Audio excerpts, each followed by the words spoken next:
Assalamualaikum warahmatullahi wabarakatuh. Apa kabar anak-anak? Berjumpa lagi bersama saya Ibu Aisyah Rabatul Awalia. Oke, Ibu harapkan keadaan kalian sehat dan ceria selalu. Sebelum masuk pada materi, seperti biasa Ibu akan memaparkan tujuan pembelajaran agar kalian semua tahu apa sih tujuan pembelajaran kita. Nah, tujuan pembelajaran kita yaitu untuk mengetahui unsur pembangun dari dalam cerita pendek itu sendiri. Nah, siapa nih di sini yang sudah tidak sabar dengan pemaparan materinya? Oke, mari kita menyimak materinya. 6 hours later. Unsur pertama yang wajib ada dalam cerita pendek ialah tema.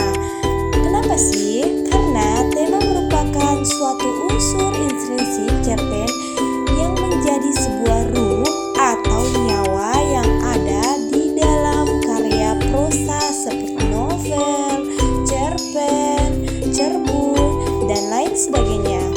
Tema bisa disebut ide utama dalam membuat cerita karena tema adalah penentu latar belakang dari cerita tersebut. Tema dalam unsur intrinsik cerpen berisikan gambaran luas tentang kisah yang akan diangkat sebagai cerita dalam cerpen, sehingga sangat penting memikirkan tema sebelum menulis cerpen. Nah, kalian sudah paham? Kalau begitu, kita akan membahas unsur intrinsik pembangun cerita pendek yang kedua, tokoh dan penokohan. Apa sih yang dimaksud tokoh? Bukan tokoh kelontong ya. Tokoh di sini dimaksudkan adalah pelaku yang mengemban peristiwa dalam sebuah cerita. Tokoh dapat terdiri atas satu atau lebih. Tokoh-tokoh dalam cerita ini memiliki fungsi penting sehingga suatu cerita dapat terjalin secara utuh. Sedangkan penokohan ialah cara pengembang menggambarkan watak atau karakter tokoh-tokoh dalam cerita. Ada dua cara penggambaran tokoh. Yang pertama, teknik analik, yaitu teknik yang disampaikan secara langsung oleh pengarang. Dan yang kedua, teknik dramatik. Teknik dramatik yaitu teknik yang dikemukakan secara tidak langsung oleh pengarang. Unsur intrinsik selanjutnya yaitu latar. Latar atau setting meliputi waktu, ruang atau tempat, dan suasana yang ada di dalam cerita. Latar berfungsi untuk memperkuat situasi terhadap jalannya sebuah cerita. Latar juga dibagi menjadi 3. Yang pertama adalah latar tempat. Latar tempat menggambarkan di mana peristiwa itu terjadi. Sedangkan latar waktu menunjukkan kapan peristiwa itu terjadi. Terakhir, latar suasana.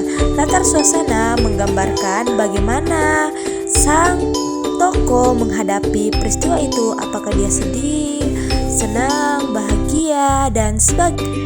Nah, sampai di sini masih semangat? Kalau begitu, mari kita berlanjut ke materi berikutnya. Sudut pandang. Sudut pandang adalah posisi pengarang dalam menyampaikan cerita. Sudut pandang terdiri dari 2. Yang pertama, sudut pandang orang pertama, dan yang kedua, sudut pandang orang ketiga.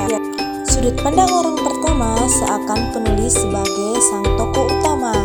Ciri ini ditandai dengan kata aku, saya. Sedangkan sudut pandang orang ketiga selalu menggunakan kata dia, mereka, kamu.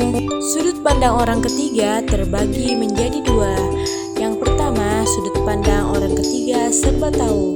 Ciri ini bisa dilihat pada naskah cerpen yang penulisnya serba tahu akan kehidupan tokoh, isi pikiran, dan watak sang tokoh. Yang kedua adalah sudut pandang orang ketiga pengamat.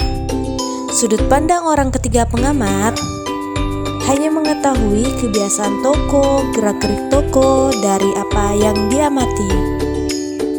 Selanjutnya, gaya bahasa yang digunakan dalam penulisan cerpen Mengapa perlu memakai gaya bahasa? Karena gaya bahasa merupakan bentuk pengekspresian pikiran penulis, baik itu kalimat, dialog, atau kata-kata. Selain itu, gaya bahasa juga berfungsi untuk memperindah sebuah karya sastra. Unsur pembangun cerita pendek yang terakhir adalah amanat. Mengapa perlu amanat dalam sebuah karya sastra? Karena amanat merupakan pesan yang ingin disampaikan penulis kepada pembaca cerpen. Nah, dari pemaparan materi Ibu, apa ada yang kurang jelas? Kalau ada, silahkan bertanya di kolom komentar. Ibu tunggu ya pertanyaan-pertanyaan kalian. Untuk memperjelas pemahaman kalian, coba kalian kerjakan tugas berikut. Langkah awal, carilah naskah cerpen di Google atau sumber referensi lainnya. Kemudian, analisislah unsur intrinsiknya meliputi tema, alur, tokoh dan penokohan, sudut pandang, gaya bahasa, dan amanat. Setelah itu, kumpulkan di channel ini dengan ketentuan nama, kelas, judul cerpen, dan analisis unsur intrinsik cerpen yang telah kalian buat. Oke anak-anak, sampai di sini pemaparan materi Ibu kali ini. Sampai jumpa di lain waktu. Ibu harap kalian sehat semua. Assalamualaikum warahmatullahi wabarakatuh.